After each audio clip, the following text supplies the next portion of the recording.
First of all, halting the sexual and forced labor trafficking of more than 20 million women, men and children in America and abroad, the slavery issue of our time. Introducing and enforcing prison reform standards, and above all, ending prison rape and violence, which is now a sort of dirty joke in movies and occasionally in speeches, but which is a real scandal. When we sentence people to prison, we do not sentence them to be brutalized. Linking US foreign aid to actions to combat rape, forced child marriage, and honor killings. Fourth, eliminating the epidemic scourge of obstetric fistula, which turns millions of young girls and young women in the developing world, in particularly Africa, into pariahs and incontinent pariahs. 5, allowing millions of people living in closed societies to circumvent the internet firewalls that their governments have imposed, so that they can communicate with each other and the rest of the world. It is well within our technical ability to create the kind of communications and overleap the restrictions that would enable, for example, millions of Chinese Christians to listen in live as the Pope is conducting a Mass and giving a sermon. 6, making religious persecution, especially, but not exclusively, the growing worldwide persecution of Christians, a major State Department concern and not simply an afterthought. And finally, treating the upsurge of anti-Semitism in Europe as a major US policy priority. Now, these reforms and others like them would change the lives of millions of people for the better, and they are worthy of support on that ground alone. But they can also advance America's soft power and national securities in ways that Ronald Reagan would have instantly grasped. They can also attract liberal support and so reward Republicans and conservatives for achieving a kind of new coalition in support of these things that most American voters will support.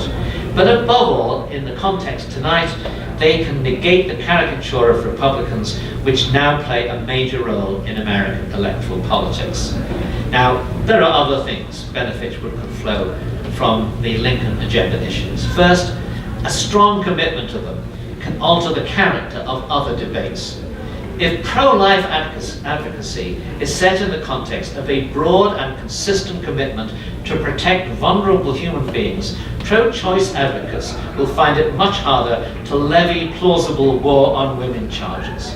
Such charges will seem simply misplaced when they are leveled against people with records of opposition to mass trafficking of women, prison rape, Sudanese genocide, and North Korean gulags. Leadership on these issues involving the victimization and enslavement of women will allow conservatives to claim a lead role in making the emancipation and empowerment of women a hallmark development of the next century.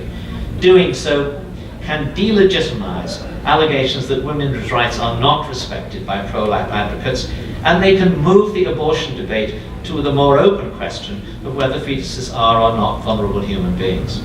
Such a development can lead some pro-choice advocates and others in the media, not all, I know that, but some, to give greater respect to the anti-abortion movement, even when they don't agree with it. And that would be a gain in itself. The second change that this agenda might bring about. Lincoln agenda issues can enable the Tea Party movement to shift from purely negative attacks on government to a recognition that government can, at low or no budgetary cost, protect millions of abused women, children, and religious believers. It can moderate isolation and impulses, which I understand, to which many movement conservatives are attracted by demonstrating the ability of Wilberforce and Lincoln issues to peacefully weaken the hold of dictatorial regimes that threaten our security. The Tea Party is composed of Americans who combine moral impulses with the laudable desire to restore fiscal responsibility and constitutional limits, and therefore assure America's long-term well-being. Lincoln issues can enhance those objectives by allowing the personal decency of Tea Party members to manifest itself in public policy, as well as manifesting the desire for fiscal sanity. Third, Lincoln reforms also contrast favorably with the left's social agenda. Right or wrong as they may be, gay marriage and abortion, seen by many of the left as their key human concerns, play principally to affluent and upper middle class constituencies. Similarly, that's not true of the Lincoln agenda issues. They play to a humbler constituency. Great society welfare programs, defended by the left as initiatives of the poor, provide the overwhelming proportion of their funds to wealthy and powerful service deliverers, and are prime examples of trickle-down government, which conservatives should not support. In foreign policy matters, the left's human rights agenda focuses on alleged American evils in places like Guantanamo and on the alleged failings of the US military, rather than on initiatives representing America's generous spirit and its capacity to do good. So even assuming that the human rights positions of liberals have been fair and balanced, which is not the case, they weaken the left's core moral claim to protect the poor, the silent, and the forgotten.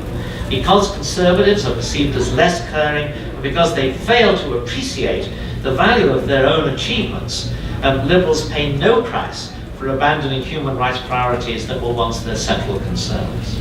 Above all, Lincoln initiatives pose no fiscal problems and no threats to conservative unity. Republicans have a duty to be firm and clear in rejecting unaffordable and counterproductive policies. So we must endure false attacks that define opposition to deficits and high taxes as expressions of indifference to suffering. But the non-utopian mix of altruism, realism, and bottom-line focus that characterize Lincoln initiatives makes support for them wholly consistent with conservative leadership on deficit and spending issues.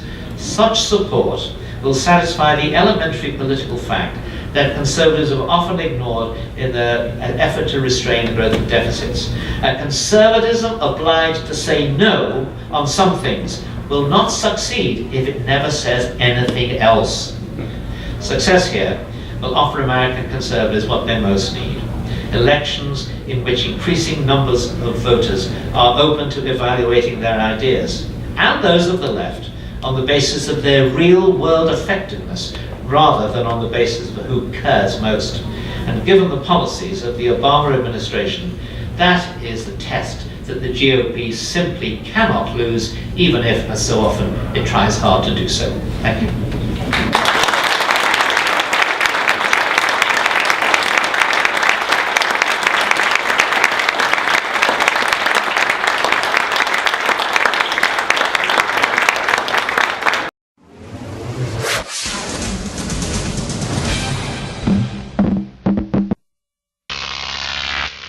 GrokTV.